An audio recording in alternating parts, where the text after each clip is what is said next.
Yesterday, I was surfing the internet and I ran across this interview Chuck Todd had with Reince Priebus, and I listened to it. Now, I edited it for the most important parts, but here it is. Listen to it yourself. And we were not hacked. So wait a second. If we were not hacked, and that is absolutely not true, then where does that story lie? So nobody with the story nobody. Let me ask you this, Ryan. No. Not a single person connected to the RNC was hacked. No Republican vendor who had interactions with the RNC network was hacked. You guys have had a very specific denial that the RNC's network wasn't hacked. That doesn't mean Republicans associated with the RNC weren't hacked. That doesn't rule that out. Do you rule categorically rule that out? I don't know why you're so hot about this. I mean, the fact of the matter is you should actually be happy that the RNC wasn't hacked. Well, no, the RNC was not hacked, okay. Chuck. Number one, the RNC was not hacked. I don't know of any employee on any of their own Gmail accounts that was hacked. So what I'm trying to tell you is the RNC was not hacked, number one. That was, and by the way, that was the specific allegation that was made in the actual New York Times article. Right. The article didn't say affiliates of the RNC. Okay. The article didn't say employee. No, wait a second, Chuck. The article said the RNC was hacked. So don't be defensive with me that I'm refuting the specific fact. Well, I'm refuting the specific fact that was made in the article to create this entire firestorm.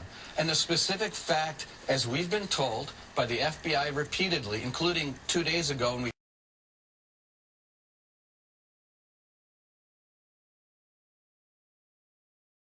checked back with them about this issue, repeated the fact that the RNC was not hacked. So do you tell me where this story is at? Why would the press run with something that wasn't true? Now, later on in the day, I went to a different website. And once again, on this exact same program, Meet the Press, Chuck Todd interviewed the former Russian ambassador. Now, you got to remember, Reince Priebus was the lead interview. So, let's listen to this interview, and you'll see what I'm talking about. Joining me now from Stanford University is the former U.S. ambassador to Russia under President Obama, Mike McFaul. By the way, was recently banned from Russia for what he says are his close ties to President Obama. Ambassador McFaul, welcome back to Meet the Press, sir. Thanks for having me.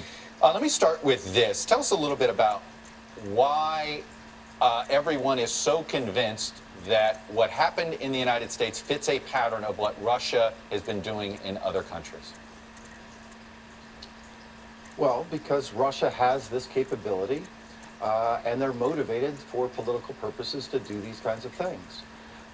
What is really striking about the last 48 hours, of course, is that now the intelligence community is starting to directly give us news about the way these dots are connected. Remember, you and I, Chuck, have talked about this many times. We knew some things, like we were pretty certain about the DNC hacking by the Russians. What we didn't have reported before was evidence that they gave that data to WikiLeaks. And we also didn't have the data that you just described in your intro, that they have hacked the RNC. Okay, let's stop it right there.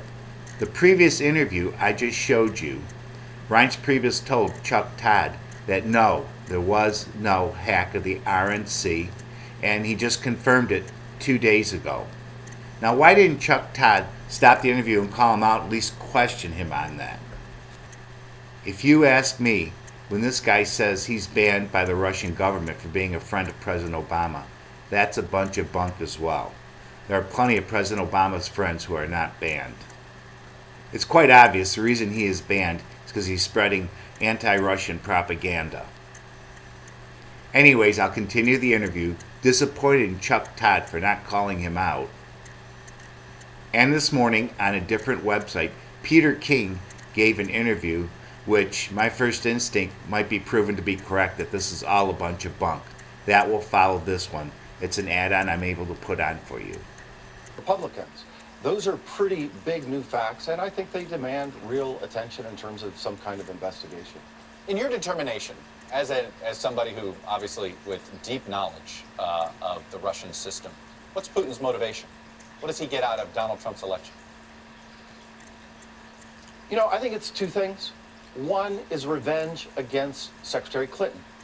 Let's remember that Vladimir Putin thinks that she intervened in his election, the parliamentary election in December 2011, and has said as much publicly, and I've heard him talk about it privately. Number two, President-elect Trump supports a lot of foreign policy positions that Vladimir Putin supports. You just played several of them in your clips, right? And so it's very rational, in my view, that he would rather see President-elect Trump be the next president of the United States instead of Secretary Clinton. I don't know. After watching this guy speak, do you have that gut instinct that you wouldn't trust a word he says as far as you can throw him?